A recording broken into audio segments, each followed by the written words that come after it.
you need to think about moving abroad before it's too late.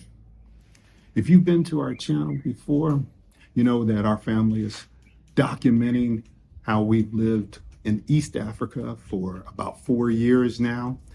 Visit our website. You can take a look at some of, to learn about us, to know about what we do, and also review the About in our YouTube channel. And we've been sharing our experiences, but I think we're getting to the point in time now where we really need to start considering, is the window of opportunity closing slowly to be able to have the opportunities we have to be able to live abroad? That's the question. That's what we need to think about. That's what we will be talking about, okay? So I want you to think about your situation and really begin to ask yourself good questions, questions that lead to a better future for yourself, for you, your family, what have you.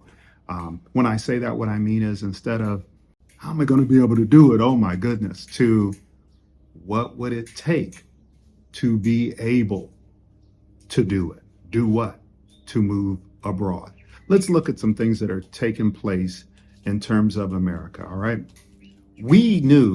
Our family knew about 10, 12 years ago that we could not afford to retire in the United States. It was just getting too expensive in America.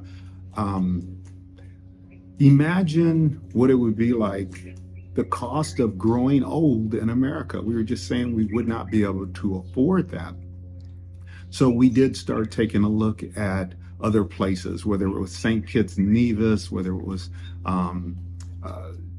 Jamaica, one of the islands, and eventually the continent of Africa.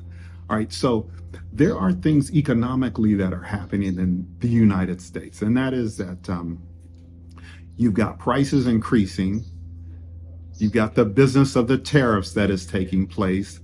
I remember being in SoCal, Southern California, during COVID, and driving down the Long Beach and just seeing the barges just anchored out there. Now, apparently the ports are empty. There's nothing coming in.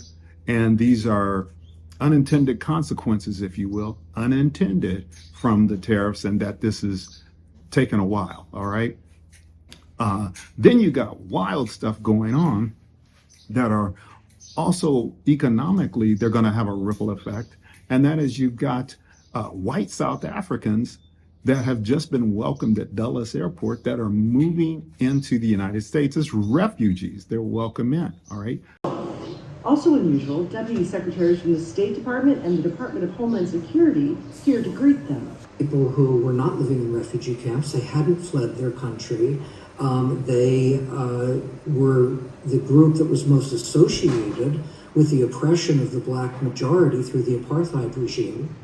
So you have these events that are taking place, and I guess you need to ask yourself, am I seeing the handwriting that's on the wall? Is it getting to the point where the window is shrinking? The window of what? The window of opportunity.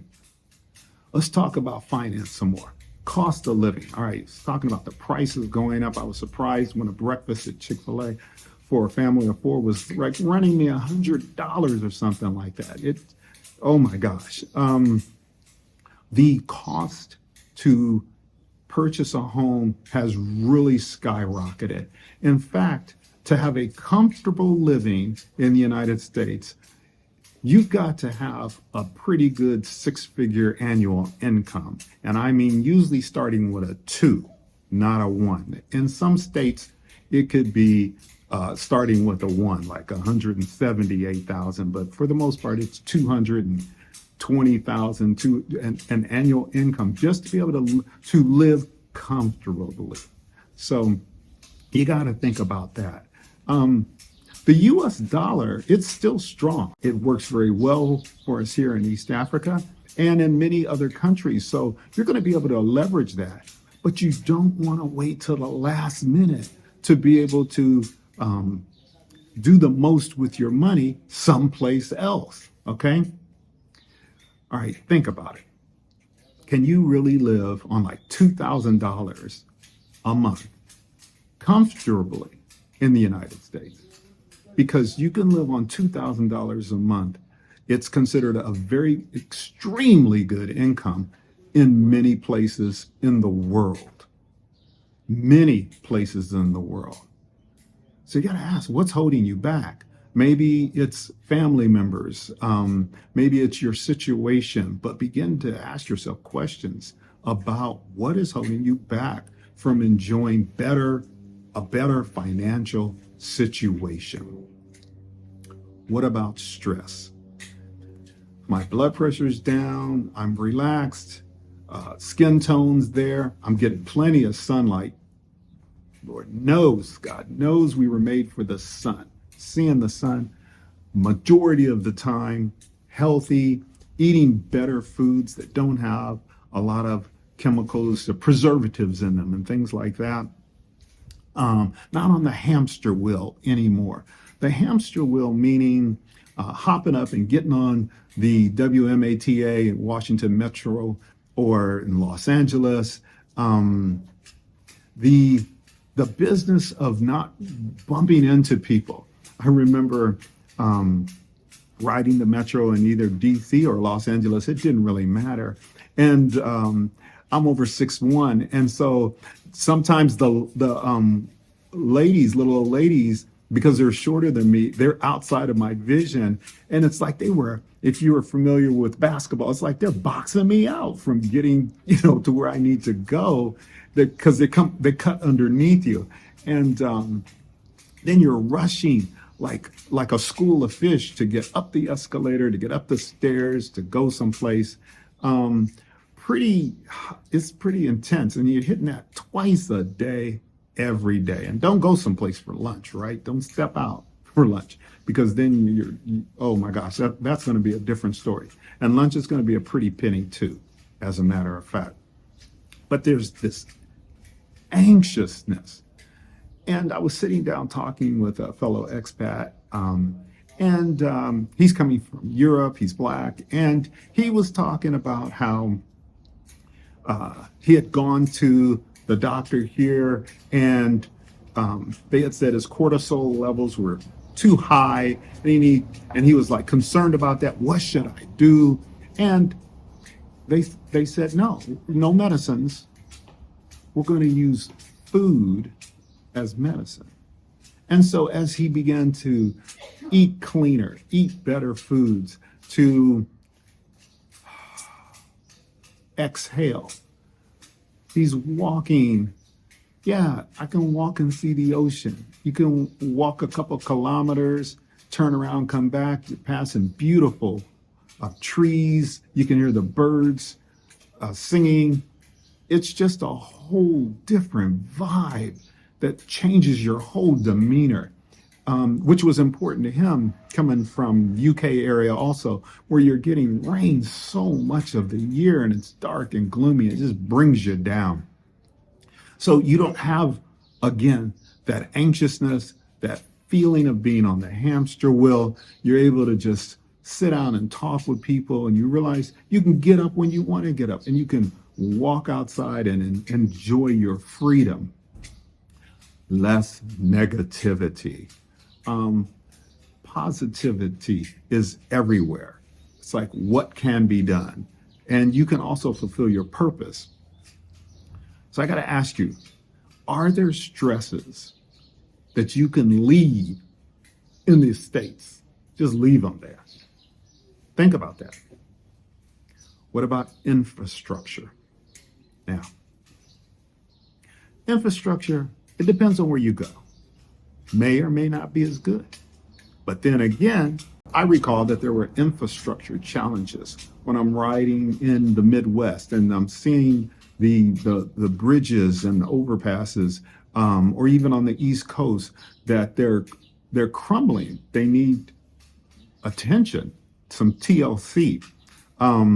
They need the highways are just not what they used to be. It's like people are not caring anymore like they used to with the upkeep and the maintenance of things. And we don't want things to happen where people are like in a mall on a walkway or something like that, and due to lack of attention, it doesn't hold up. We don't want those kinds of things, right? Oh, in East Africa, folks are going to check up on you. They're so relational, not transactional. What I mean by that is I'm used to being in the States where, from a legal point of view, for example, everything is party of the first part versus party of the second part. It's legalese, it's transactional, it's about the dollar getting the business transaction. In other countries, not just on the continent of Africa, it's more relational, where you interact with someone, where folks just drop by, see how you're doing. They ask, neighbors are sharing plants, and so I don't have the camera pointed at them, but they're giving soil because Marlene's working on gardening. They're giving us plants. We share a bottle of wine sometimes, or out on the grill, things like that. It's not so formalized. Oh, one thing I forgot to mention. I remember walking in Washington, D.C. during lunch hour or whatever, and literally stepping over homeless people. I remember the same thing in Los Angeles, going to the federal building over by the courthouse, where you really have to zigzag and step over, and they got tents in Los Angeles. So just some things to think about. What could you do to make your life better? What about that kind of a question? You can prepare, plan a scouting trip. Just take a look, see what things look like. All you want to do is find out what it looks like. That's all. Plan to not be a tourist, live out in the open area, visit some grocery stores. Don't even stay at an Airbnb, or if you do, try to stay, in a place where you can take some transportation, see what local transportation is like, see what amenities you have access to, parks, libraries, malls, things like that.